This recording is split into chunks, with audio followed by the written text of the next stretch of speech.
brighter days ahead.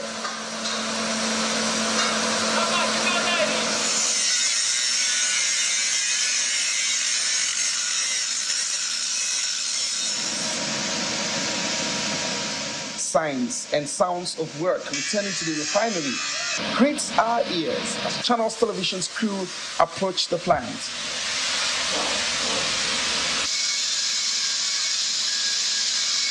Okay, this area is the crude distillation unit, unit 10. 10 inches line that brings raw crude oil to either 5 process comes in here. If you trace the line, it comes all the way from the battery limits into this point, and this is called the crude charge pump. It's a brand new pump to enable seamless production as we come up in December. Okay, workers here are seen fabricating pipes. Others are making connections. But to get a better sense of what is now termed the full rehabilitation of the Port Harcourt refinery, our cameras toured the plant. It captures footage of newly installed pumps replacing the old. Welding works intensified to meet what is now a December deadline. This process with a specialized machine is known as the blasting and painting. All the pipes, hundreds and hundreds of them on this plant, will be treated, blasted and painted for anti-corrosion, while others will be replaced completely. The control room for the refinery isn't left out of the rehab process.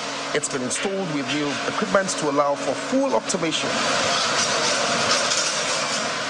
To ensure there's no stoppage, the warehouse is loaded with replacement equipment, gadgets, and materials. Some that can survive exposure are kept out on the field waiting to be deployed. We cornered the man whose shoulder all of this lies on here on the complex, and he tells us more on the advancement with dinks of high optimism. When the old Port Harcourt refinery comes on stream in December 2023, we're going to be sure we're going to get products out of it. We're going to get PMS, premium motor spirit. We're going to get kerosene. We're going to get automotive gas oil, AGO. We're going to get LPFO, which is for industries, heavy industry use. We're going to get all those products. Of particular interest is how and why this rehabilitation timeline appears fully on course, especially the funding mechanism. This refinery, when we bring it back, we're going to ensure that it runs at a minimum capacity utilization of 90% to be sure that we're able to pay back these loans, because we're using a loan to repay it. We have the governance to ensure that it is done to standard, so that when the plant comes up, it's going to run safely, it's going to run reliably, sustainably, and profitably. Prior to this moment, an integrity test has been conducted at the instance of the EPC company Technimont and approved by the STECO and the NMPC's management, led by the GCO Malambele Keari. The result meant that all units of the refinery components and operations had to be rehabilitated. Back on the plant, this is an FCC cyclone to be used for the fluid catalytic cracking unit. Don't panic, let me explain.